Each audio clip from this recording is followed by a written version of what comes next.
Jim Choo Choo's Homecoming reflects on the voyeuristic legacy of the camera by scaling down its setting and visualizing its invasive potential. The base setting of the 2013 dramatic short film is Nairobi, specifically the apartment of a stalker, Max. This meager setting is still able to facilitate and satisfy a drive for patriarchal fantasies through the camera's exploitation of Alina.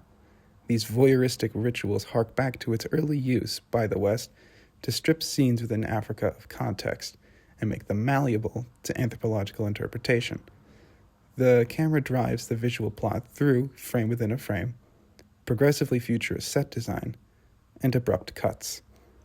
With the release of this short film only being 1 to 2 years after the release of Instagram and Snapchat, the camera's power serves as a warning of the destructive scale of voyeurism and patriarchy within social media as its largely visual platform becomes further ripe for manipulation. Homecoming opens up with its warning on social media by taking an Afrofuturist stance on its setting of Nairobi, with the foreboding presence of an alien vessel. It is a presence that is only implied through Choo Choo's compilation of fearful gazes upward, all of which are connected by a machine-like hum, symbolizing the unavoidable yet intangible presence of digital media. This intro is followed by a shot within Max's camera, the frame within a frame introducing the main focus of the film, Alina. The black borders within the lens of the camera omit any possibility of context from her surroundings, creating a frame solely around her. She represents an Afro-feminist independence, as she is alone in her apartment setting. Alina is unobtainable and, more importantly, uncontrollable, with the physical gap between the two apartment settings. Max's only source of power over her is through his utilization of the voyeuristic tool in taking uncontextualized snippets, creating a blank canvas with only Alina's clothing, positioning, and actions within that single photograph to create a fantasy from. Alina's representation within the short film, from the intro and right up until the ending scene, is determined by the camera's frames and snapshots.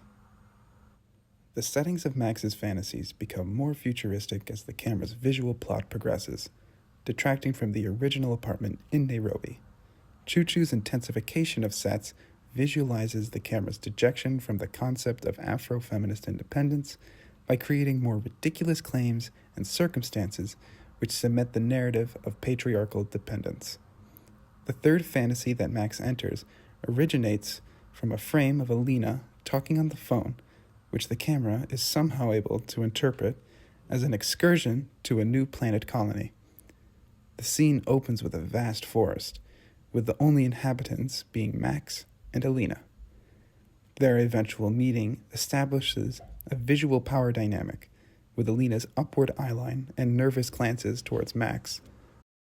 Choo Choo composes the visual plot of each fantasy scenario in a certain order, with an intimate two-shot between Max and Alina, acting as the climax for each scene, establishing the limit to the progression of each photo-fueled fantasy before it is abruptly cut back to that static camera.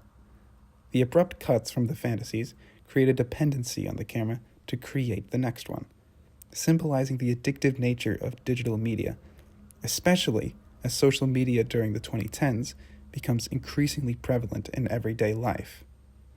A stalker armed with a single camera, able to create vivid patriarchal fantasies from snapshots of a woman's life, acts as an ominous warning about the dangerous malleability within social media platforms like Instagram, whose sole content are the snapshots of people's lives put on display for the world.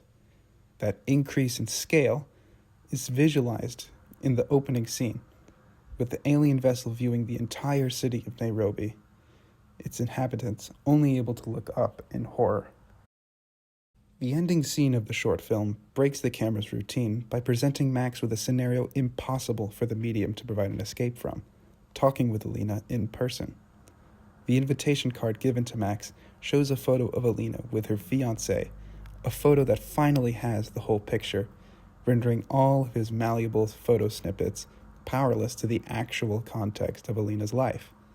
The final shot of Max visualizes the fragility of patriarchy with the door frame pressing around him, constricting his ability to move around in the frame, just as his camera did towards Alina.